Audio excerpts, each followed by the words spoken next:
이스라엘의 찬양 중에 거하시는 하나님께서 이 찬양을 듣는 오늘 예배 가운데 참여하신 여러분 가운데 함께 하시는 줄로 믿습니다. 하나님 품 안에 예수 안에만 진정한 복이 있는 줄로 믿습니다. 거기에 참된 안전이 있고 또 행복이 있는 줄로 믿습니다.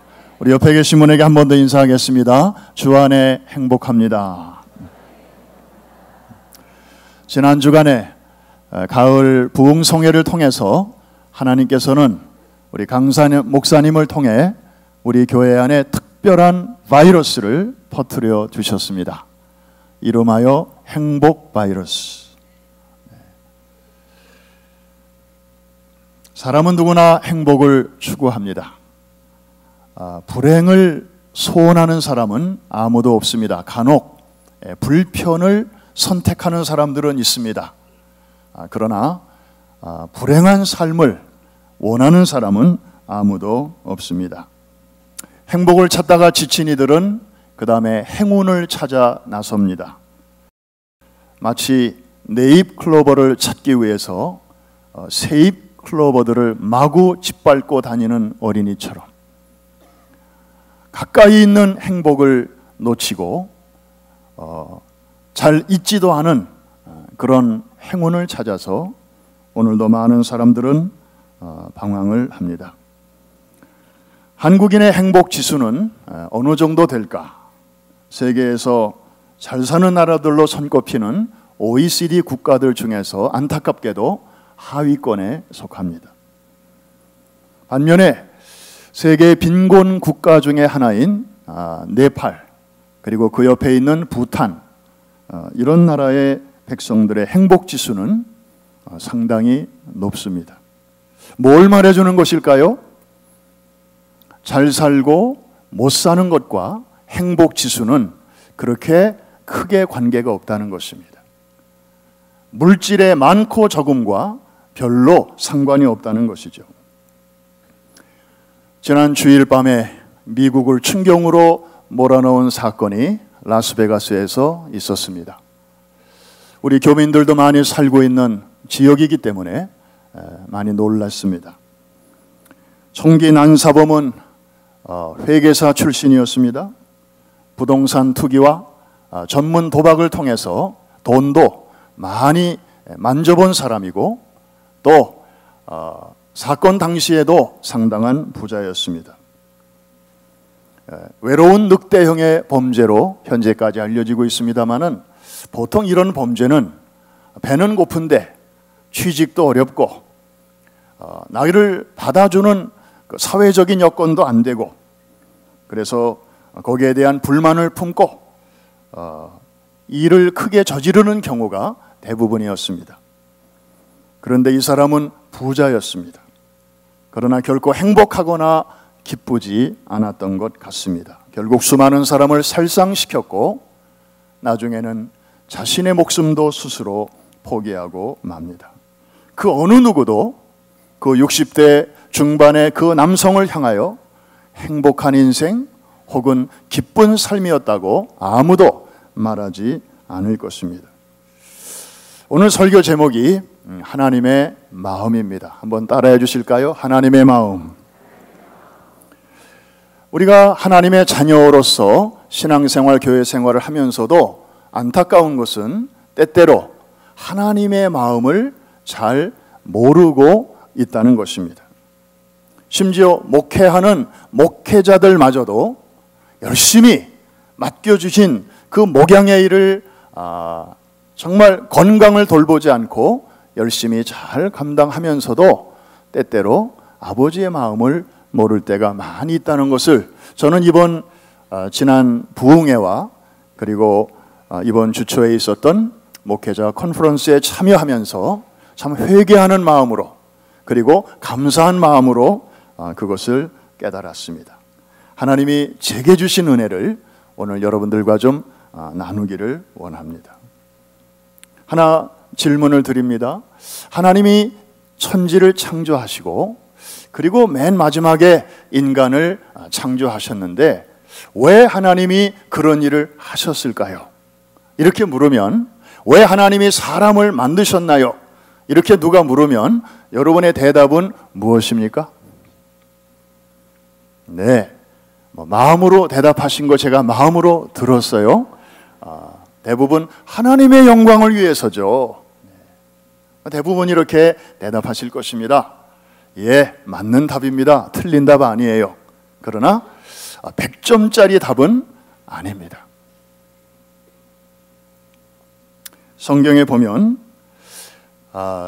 하나님의 영광을 위하여 하나님이 우리를 지으셨다라고 하는 대답은 철저하게 우리 입장에서 말하는 것입니다. 은혜를 우리가 받았으니 이제 이렇게 살아야 되지 않겠는가라고 하는 그런 응답적 차원에서 우리는 이제 그런 대답을 하게 되죠. 그런데 동일한 질문을 누군가가 하나님에게 감히 드린다면 하나님의 입에서 나오는 대답은 과연 똑같을까? 나의 영광을 위하여 지었노라. 하나님이 그렇게 말씀하실까요? 자, 예를 들어서 여러분이 자녀를 낳았습니다. 엄마 왜 나를 낳았어요? 이렇게 자녀가 물어보면 말을 이제 하면서 얼마나 귀여워요? 그때 어느 부모가 엄마 아빠를 위해서 너를 낳았어. 우리의 기쁨을 위하여 너를 낳았어. 알았냐?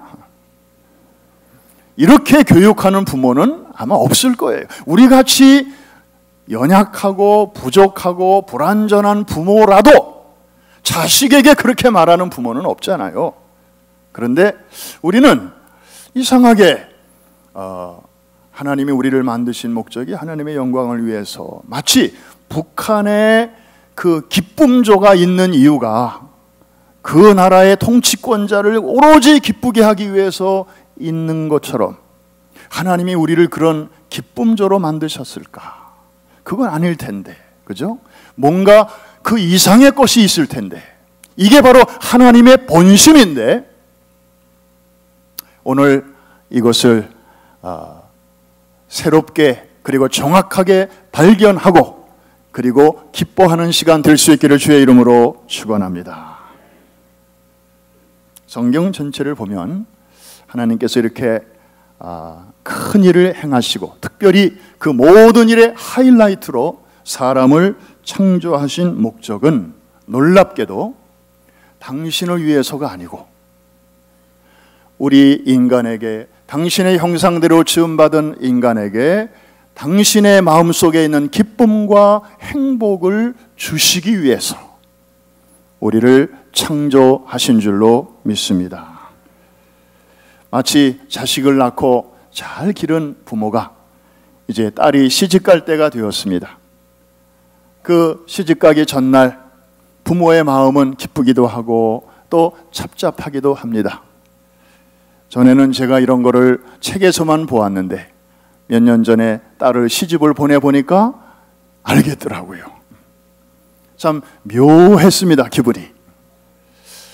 그러면서도 이 시집가는 딸에 대한 부모의 기대, 지금까지는 익숙한 문화에서만 살았지만 이제 다른 문화권으로 이 아이가 들어가서 또 새로운 분들과의 관계 속에서 살아가야 되는데 여러 가지 문화적으로 안 맞는 것도 있고 또 세대 차이도 있고 또 한국과 미국이라고 하는 이런 지역적인 차이도 있고 이런 낯선 환경 속에서 잘 살아주기를 바라는 그런 마음이 이 친정 부모의 심정인 것처럼, 뭐 되는 대로 이제부터는 네가 알아서 살아라, 뭐 잘 살든 못 살든 지지고 볶든 이제는 나는 상관 안 한다, 그런 부모는 아마 없을 것입니다.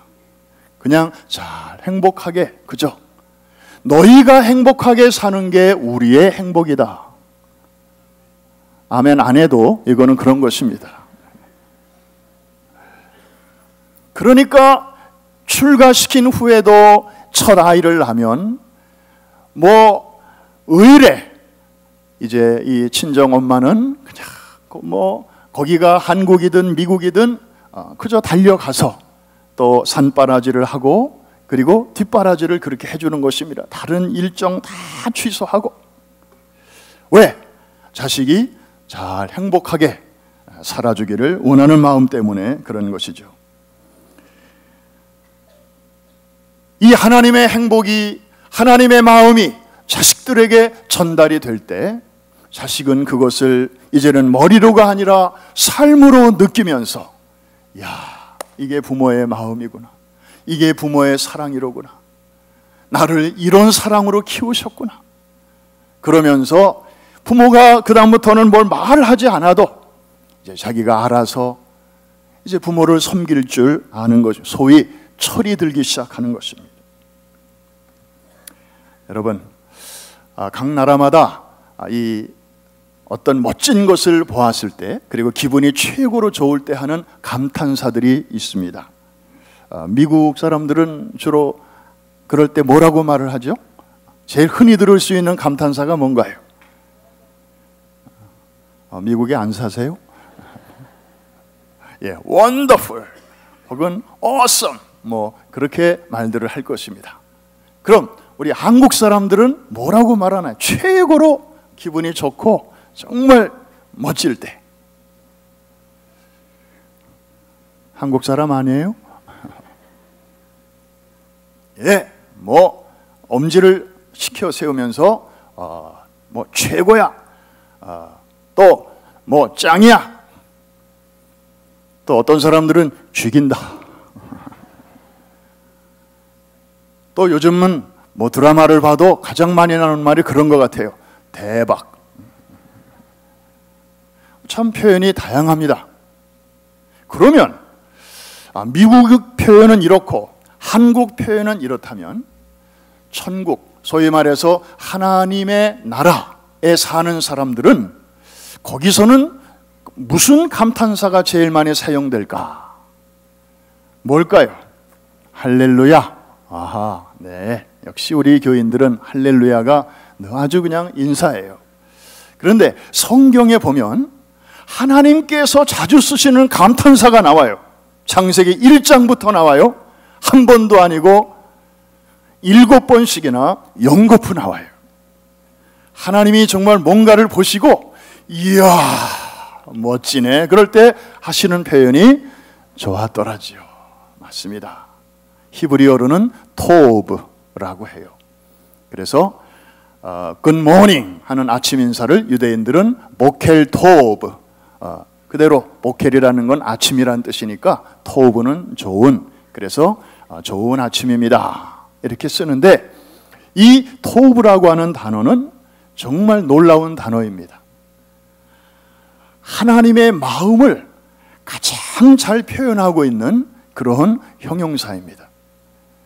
그리고 천지를 만드시고 인간을 창조하신 하나님께서 우리를 바라보시는, 그리고 우리에게 주시기를 원하시는 그 마음이 바로 그 한 단어 속에 들어있는 것입니다. 특별히 이 단어는요, 창세기 1장에서부터 사용됐습니다. 이 말은 인간의 사회에 죄가 들어오기 이전에 하나님께서 쓰신 말입니다. 죄는 창세기 3장에서 들어오거든요. 그래서 죄와 상관이 없이 살아가는 그 아주 깨끗한 상태, 하나님이 창조하신 목적이 그대로 살아있는, 다시 말하면 모든 피조물들이 자기의 위치에서 역할을 잘 감당하는 상태, 해는 해, 달은 달의 위치, 별은 별의 위치, 사람은 사람의 위치, 천사는 천사의 위치에서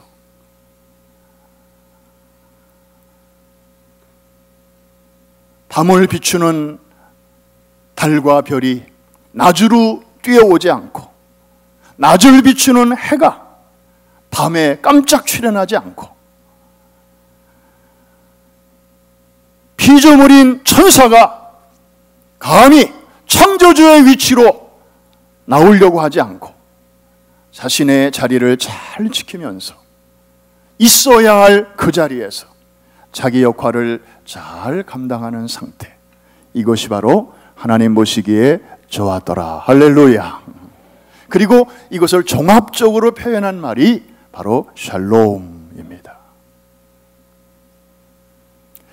오늘 이 거룩한 주일에 이 좋은 날 아침에 여러분들 볼 일도 많고 할 일도 많고 처리해야 할 일도 이렇게 쌓여 있는데 주일날 이 아침에 다른 데 있지 않고 하나님의 자녀로서 거룩하신 하나님을 예배하기 위하여 모든 우선순위를 조정하고 이 자리에 앉아서 예배 드리는 이 모습 자체, 하나님이 보실 때 좋았더라 인 줄로 믿습니다.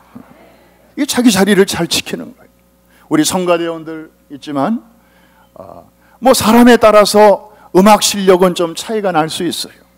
그러나 자기 자리에서 소프라노는 소프라노의 위치, 테너는 테너의 위치에서 자기 역할을 잘 감당하는 상태, 하나님 보시기에 좋은 성가대인 줄로 믿습니다. 한 가지 우리가 좀 생각해 봐야 할 것이 있습니다. 이 좋았더라, 어우 좋은데, 와 멋진데, 이런 표현이 창세기 1장에 여러 번 나오는데요. 첫째 날 빛과 어둠을 이렇게 나누어 놓으시고는 좋다 말씀하셔요. 둘째 날 물과 뭇을 나누시고 그리고 또 좋다 그러셔요. 여러분, 지금 하나님의 천지 창조가 아직 에덴 동산으로 완성되기 전입니다. 그냥 이렇게 무에서 유를 창조해 놓으시고 그 한 덩어리로 되어 있는 것을 이제 조금씩 나누어서 이 혼돈과 무질서를 이제 질서와 그리고 아름다운 모습으로 하나님이 지금 만들어 가시는 과정 중에 있습니다. 첫째 날 빛과 어둠을 갈라놓으셨다고 해서 완성된 게 아닙니다. 둘째 날 작업이 기다리고 있어요. 셋째 날 작업도 기다리고 있고요. 다시 말해서 미완성이요 불완전입니다. 그런데도 하나님의 입에서는 그날 뭐라고 말씀하신다고요? 좋았더라. 여러분, 하나님의 퍼스펙티브, 하나님의 관점이 무엇인가를 우리에게 잘 보여주는 대목입니다. 하나님은 우리와 다른 시각으로 우리를 보고 계십니다.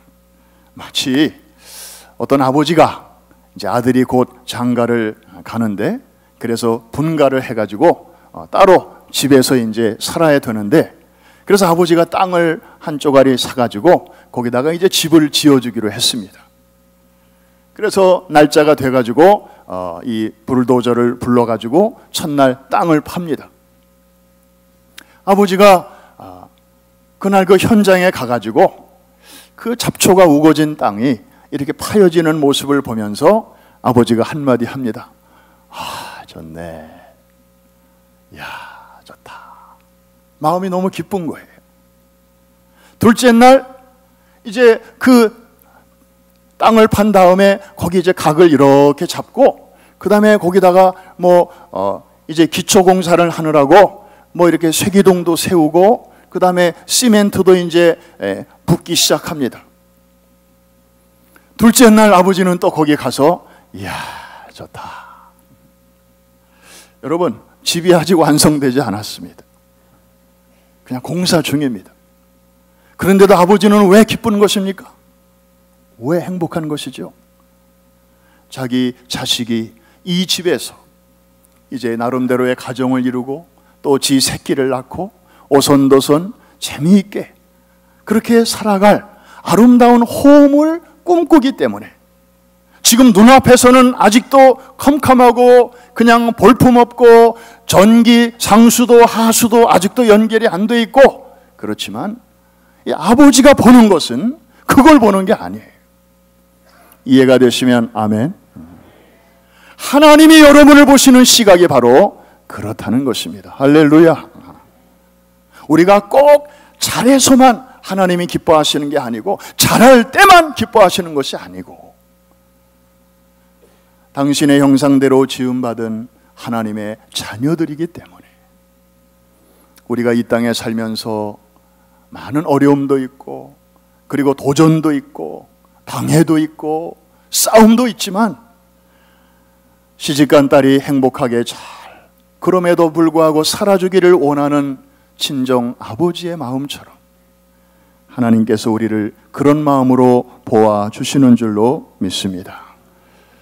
이 하나님을 아버지로 모시는 우리 교회와 성도들이 영적인 가족인데, 우리 모두에게도 이 하나님의 안목으로 서로를 바라볼 수 있으면 얼마나 좋을까. 불완전하지만 아직도 말을 좀 이렇게 할 때마다 좀 뾰족하고, 그리고 성급하고, 그리고 좋은 점보다는 좀 안 좋은 점을 먼저 이야기하는 그런 습관이 저 집사에게 있지만, 그러나 저 사람 안에서도 하나님은 지금도 일하고 계시고, 저것이 저분의 최종적인 모습이 아니고 얼마든지 내일이면, 내년이면, 그 다음이면 지금의 모습보다 훨씬 더 성숙해지고 그리고 발전할 수 있는 가능성이 있음을 보고,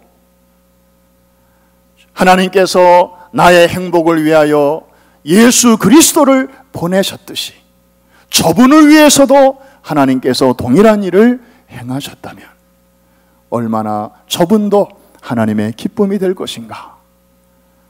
하나님이 기뻐하시는 저 영혼을 내가 무슨 고난으로 내가 싫어하거나 미워하거나 멀리할 수 있겠는가.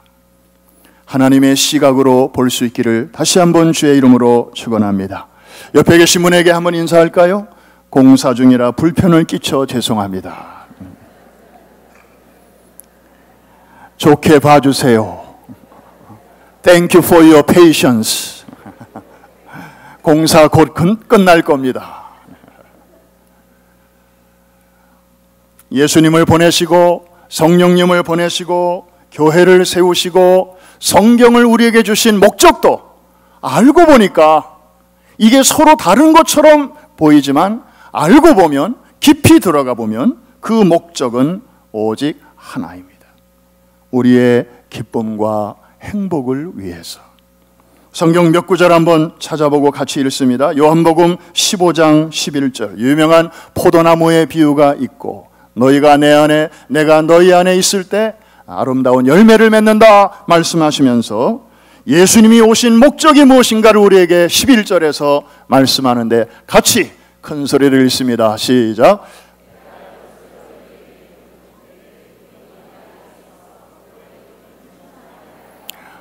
저기에 두 가지 중요한 내용이 들어있습니다. 예수님이 왜 오셨는가, 그리고 왜 하나님이 성경을 우리에게 주셨는가. 내가 이것을 너희에게 이름은 하나님의 말씀이거든요.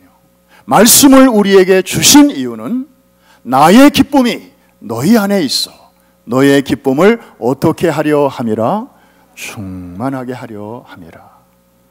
천지를 창조하시고 사람을 창조하실 때 그 하나님 아버지의 마음이 저 예수님의 마음에도 똑같이 있는 것을 우리가 알 수 있습니다. 우리를 하인으로 부려먹기 위해서, 그냥 사역을 하기 위해서, 우리를 노예로 부리기 위해서, 우리를 이용해 먹기 위해서 하나님이 우리를 부르시고 우리에게 일을 맡겨주시는 것이 아니라 우리의 기쁨을 위해서라는 것입니다. 2장 넘기면 요한복음 17장, 이것은 예수님이 이제 3년 동안의 사역을 마치시고 머지않아 오셨던 곳으로 다시 돌아가셔야 할 날이 이르고 있는 것을 보시고, 당신이 떠나가시면 이제 여기에 남아있을 제자들과 성도들을 생각하면서 그들을 위한 기도의 내용 가운데 나오는 내용입니다. 13절 말씀 우리 같이 한번 읽습니다. 지금 내가 아버지께로 가오니 내가 세상에서 이 말을 하옵는 것은 그들로 내 기쁨을 그들 안에 충만히 가지게 하려 함이니이다. 지금 제자들은 걱정됩니다. 아니, 주님이 자기들과 함께 계셔서 그동안에 좋았는데, 그리고 주님이 계실 때에도 때로는 위험에 처할 때도 있었는데, 이제 주님이 자기 곁을 떠나신다고 합니다. 그러면 주님이 하시던 일이 고스란히 자기들에게로 위임이 될 텐데, 예수님처럼 우리도 설교해야 되고, 예수님이 하셨던 것처럼 우리도 티칭해야 되고, 예수님이 하셨던 것처럼 우리도 힐링을 해야 되는데, 아니 주님이 갚버리시면 우리는 무슨 힘을 가지고 어떻게 그 일을 한단 말인가? 제자들은 지금 불안해하고 있습니다.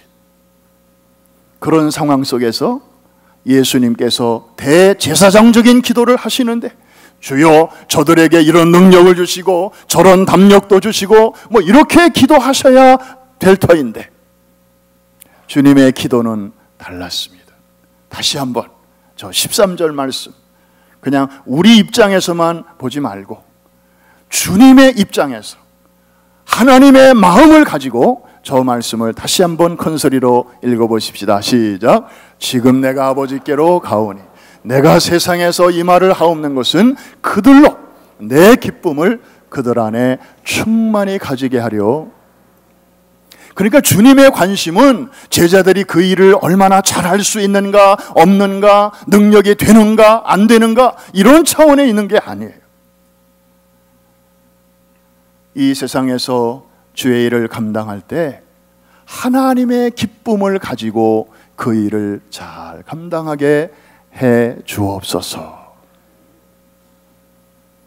이 마음, 이 관점이 새 회기년도를 맞이해서 교회를 통하여 이런저런 크고 작은 일들을 맡아 나름대로 두렵고 떨리는 마음으로 성실히 해나가시는 모든 일꾼들과 재직들과 사역자들에게 이 시간 충만히 임하게 되기를 주의 이름으로 축원합니다.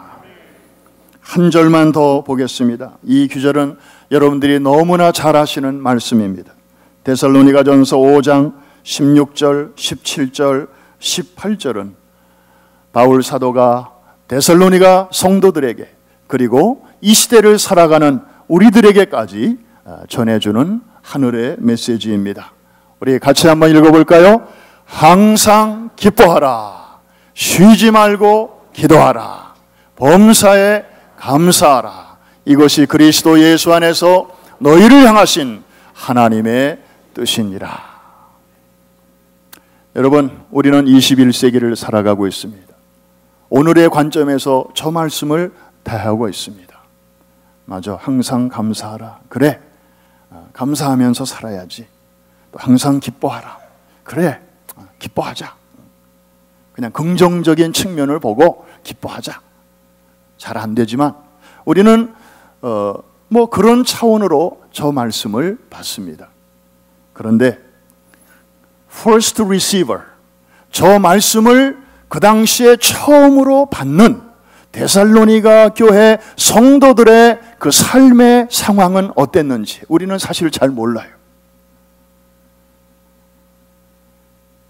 벌써 2000년이라고 하는 시차가 있기 때문에 우리가 마치 삼국시대에 우리 조상들이 어떤 감정을 가지고 살았는지 우리가 잘 모르는 것처럼,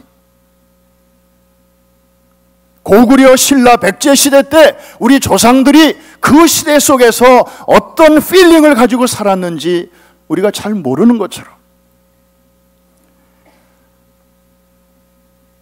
데살로니가전서 1장 6절을 보니 저들이 너희가 많은 환난 가운데 있노라 하는 언급이 나와요.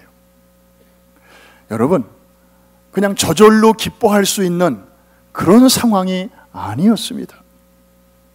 아주 터프한 상황이었습니다. 2장 14절에 봐도 너희들에게 동족에게서 받는 고난이 많이 있음을 내가 안다고 바울이 그렇게 쓰고 있습니다. 이방인들에게 받는 그런 고난은 말할 것도 없거니와 너희 동족, 요즘 말로 말하면 너희 아주 가까운 사람들, 가족들이나 직장 동료들이나 이런 사람들로부터 받는 고난이 너희에게 많이 있는 줄로 내가 아는데, 그럼에도 불구하고 어떻게 살라고요? 항상 쉬지 말고 범사에, 그런 컨텍스트 안에서 이 텍스트를 봐야 됩니다. 우리와 좀 다른 상황 속에서, 우리가 알지 못하는 어려움 속에서 저들이 믿음의 선한 싸움을 싸워야 할 때에 바울은 이런 권면을 하고 있는 것입니다. 그러니까 이 하나님이 주시는 기쁨은 이 환경이 주는 것과는 별로 상관이 없는 거예요.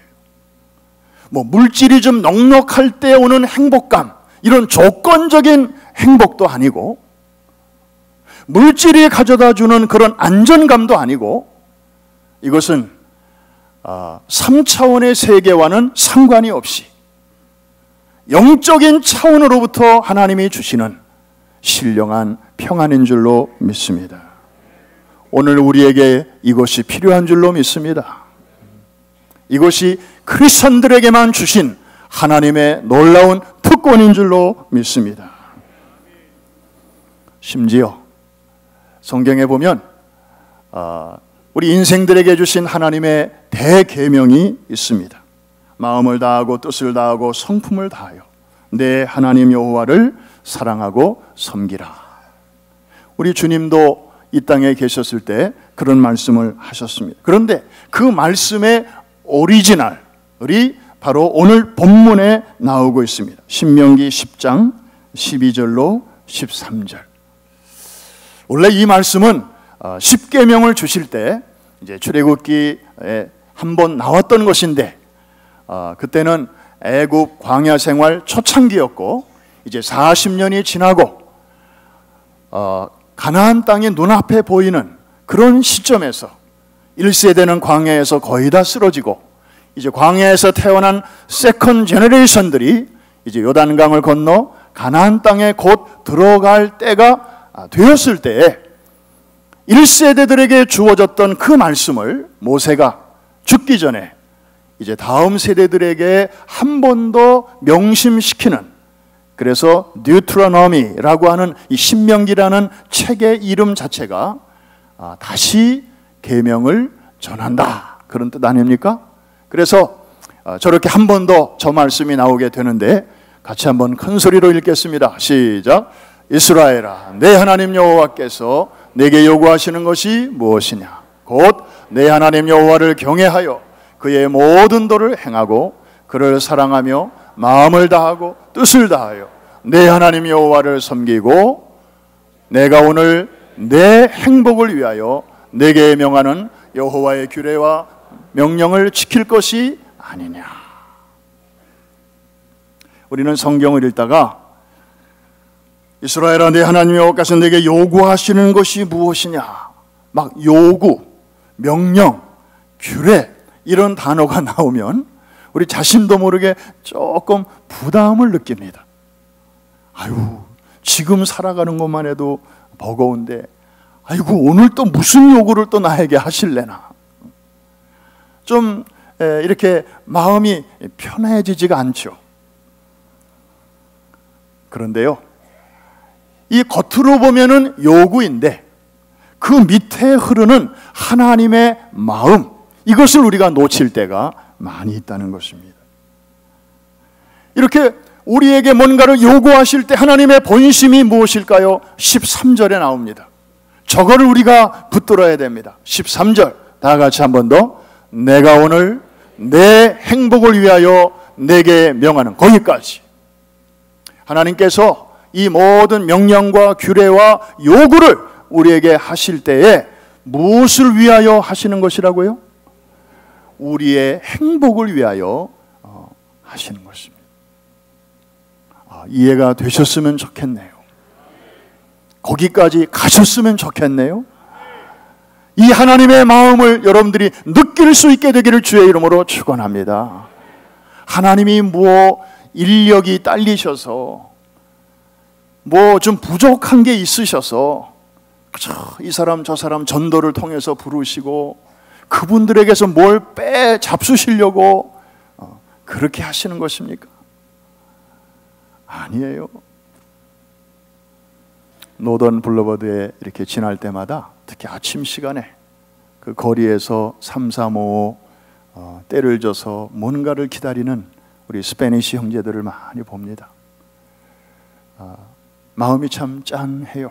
저분들도 이민자로 와서 또 자식도 있고 살펴야 할 자녀들도 있는데 뒤에 배낭 하나씩 짊어지고 자기를 오늘은 어디 가서 일을 해야 할지도 모르는 채 누군가가 자기를 써주지 않나. 낮에 지나가는데 여전히 몇 사람이 그 자리에 또 서 있어. 심지어 오후 3시, 4시 거기를 또 지나가는데 아까처럼 많이는 아니지만 또 몇 사람 그 시간에도 서 있는. 아이고, 저분들 누가 안 불러가면 빈손으로 오늘 퇴근할 텐데. 뭐 우리 식구도 아닌데 괜히 제가 막 부담스러워요. 뭐 일이라도 만들어서 좀 저분들 뭐 일을 좀 시켜볼까. 아이고, 오늘 그냥 허탕치고 가면 안 되는데. 여러분, 그분들을 행복하게 해주는 일은 무엇일까요? 어떻게 하는 게 행복하게 해주는 것일까요? 여러분들은 아마 답을 알고 계실 것입니다. 바로 그 마음으로 하나님께서는 우리를 부르시고, 그리고 우리 없이도 사실 하나님이 그 전능하신 능력으로 뭐든지 다 하실 수 있음에도 불구하고 Come, work with me. 나와 함께 일하자. 우리 집 이것 좀 같이 좀 해주지 않을래? 우리 이것 좀 해주지 않을래? 일감을 주시고 기쁨을 주시고 행복을 주시고 보람을 주시고. 아멘 안 하셔도 괜찮아요. 그런 하나님이시기 때문에 저 같은 사람을 여기까지 오게 하셨고, 여러분 같은 분들을 이날까지 사용해 주신 줄로 믿습니다.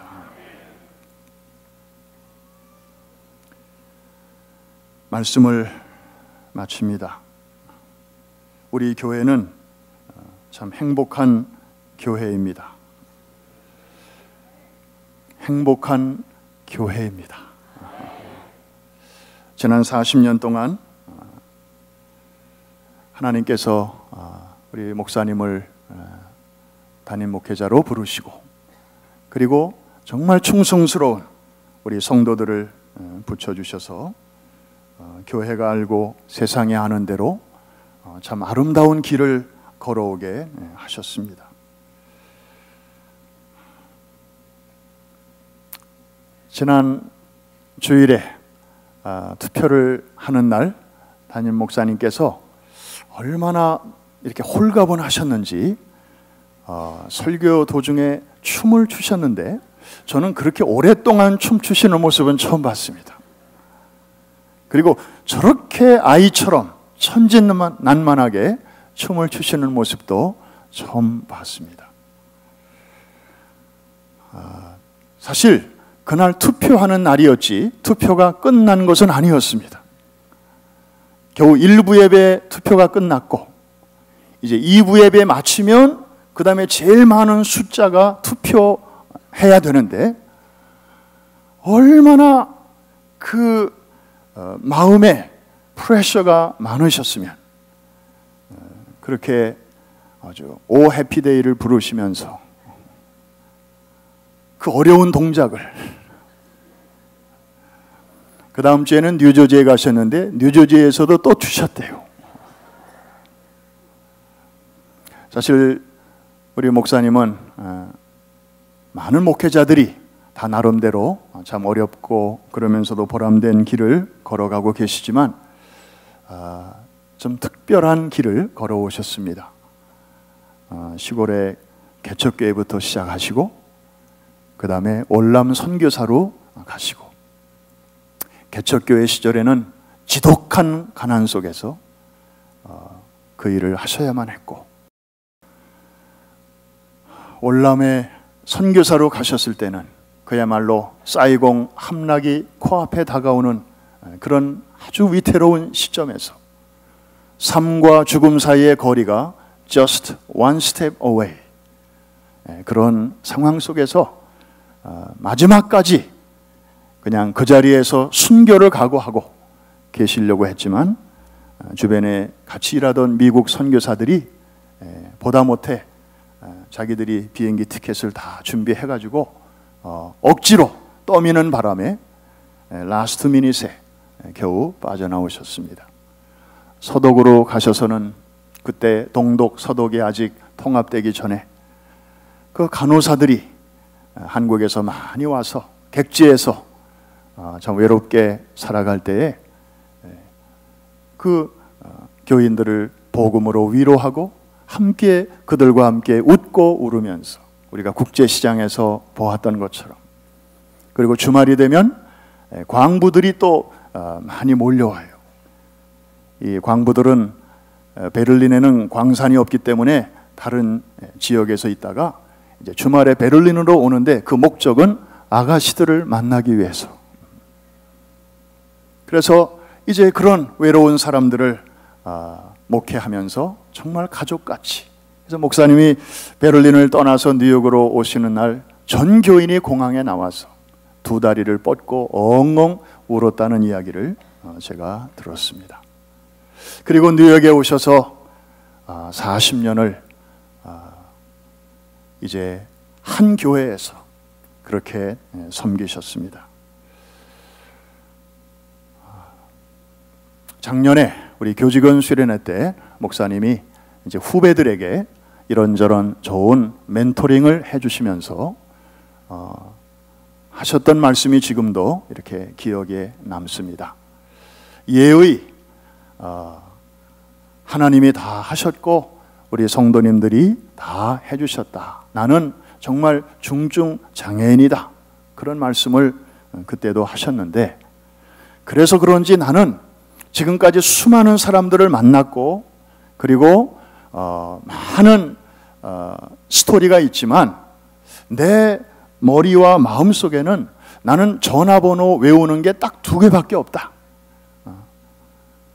나는 그 정도로 아주 이 기억력도 없고 참 그렇다. 그 2개의 전화번호 중에 하나는 718-321-7800. 귀 있는 자는 들을지어다. 우리 퀸즈의 교회 전화번호. 2번째는 아들 전화번호. 우리 목사님은 그 아들에 대한 그런 아주 또 특별한 애정이 많으셨던가 봅니다. 제가 이 이야기를 그 딸한테 했더니 딸은 저는 혹시 상처받을까봐 왜 아들 전화번호만 저렇게 기억하고 우리 아빠는 왜 딸은 그냥 무시하나, 혹시 그렇게 상처받을까봐 조심스럽게 그 얘기를 했더니 딸의 반응이 더 걸작입니다. 당연해, 우리 아빠는. 교회를 돌모론하고 한때 자녀들을 제대로 케어하지 못하셨던 때가 있었습니다. 그 먼 거리를 오가며 그 미안한 마음을 자식에게 다 썼고, 그리고 이제 그 자식이 참 잘 돼서 지금은 이렇게 교회를 위해서 또 다음 세대를 위해서 귀한 사역을 감당하는 걸 볼 때마다 이제는 얼마나 마음이 뿌듯하시겠습니까? 난 2개밖에 전화번호를 기억 못한다고 하는 말씀을 들으실 때 저분이 저런 마음으로 목회하셨구나.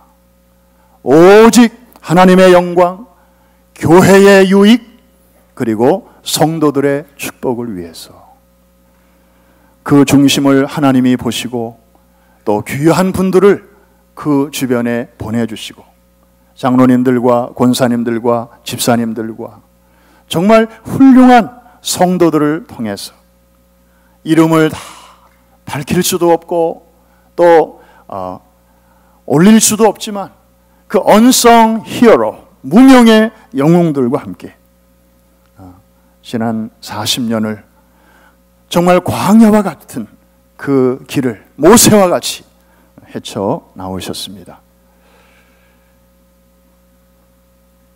그 일의 증인들이 바로 여러분이십니다. 이제 하나님께서 후임자를 이렇게 세워주셨는데 많은 분들이 기도해 주시는 대로 이제 모세와 여호수아의 그러한 아름다운 계승을 지금 준비하는 때에 있습니다. 성경을 보니까 하나님께서 모세를 통해서 이제 다음 세대들에게 주시는 유언과 같은 말씀이 신명기에 나오고 있는데, 우리 한번 그 말씀을 비춰주시기를 바랍니다. 33장 29절인데, 저것은 광야에서 태어나 이제 가나안 땅을 곧 발로 밟게 될 새로운 세대들에게, 그리고 여호수아에게 하나님께서 모세를 통하여 주시는 유언과 같은 말씀입니다. 저 말씀이 끝나고 34장에서 모세는 이제 눈을 감게 되는데, 얼마나 비장한 마음으로 저 말씀을 하시겠습니까? 같이 한번 읽습니다. 시작. 이스라엘이여, 너는 행복한 사람이로다. 여호와의 구원을 너같이 얻은 백성이 누구냐? 그는 너를 돕는 방패시요 내 영광의 칼이시로다. 내 대적이 내게 복종하리니 내가 그들의 높은 곳을 밟으리로다. 아멘. 여러분, 저 중요한 시간에 이제 가나안 땅에 저들이 들어가게 될 것인데, 가나안 땅은 그 당시 어떤 상황이었습니까? 하나님께서 다 청소해 놓으시고 아름답게 향수도 뿌려 놓으시고, 이제 손님이 투숙하기를 기다리는 호텔방과 같은 그런 땅이 아니었습니다. 가나안 땅에는 여전히 살고 있는 사람이 있었습니다. 원주민들이 있었습니다. 가나안 7족속들이 버티고 있습니다. 이제 이스라엘 백성들은 큰 싸움을 준비해야 됩니다. 요단강도 건너야 되고요. 지금 그렇게 노닥노닥 거리는 그런 안일한 상황이 아닙니다. 그런데 하필이면 저 앞부분 보십시오. 이스라엘이여, 너는 어떤 사람이로다? 행복한 사람이로다. 역시 토읍이라고 하는 단어가 저기도 또 사용되고 있습니다.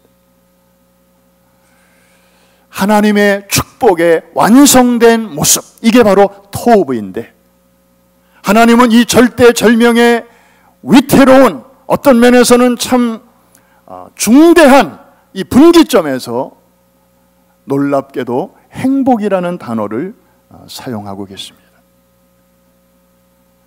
큰 싸움을 앞둔 사람들일수록 행복자 의식이 중요하다는 뜻일 겁니다.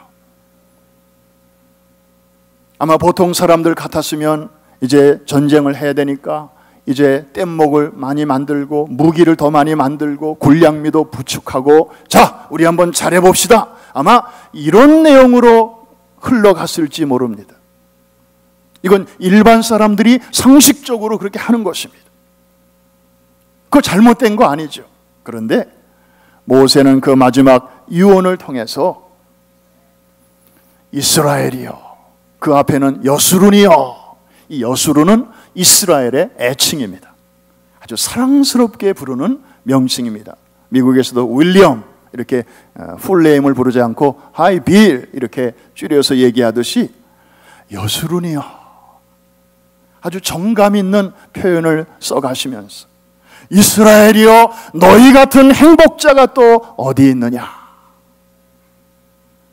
하나님께서 옛적에 너희 조상들이 애굽에서 있을 때 그의 권능으로 끄집어내지 않았느냐? 그리고 40년 동안 아무것도 없는 광야에서 하나님이 너희들을 독수리의 날개로 업듯이 업어서 여기까지 인도하시지 않았느냐? 저들이 불순종하여 광야에서 쓰러진 사람들은 있었어도 배가 고파서, 목이 말라서, 혹은 신발이 현찮아서 뜨거운 광야길에서 발이 부르튼 그래서 죽은 사람 봤느냐?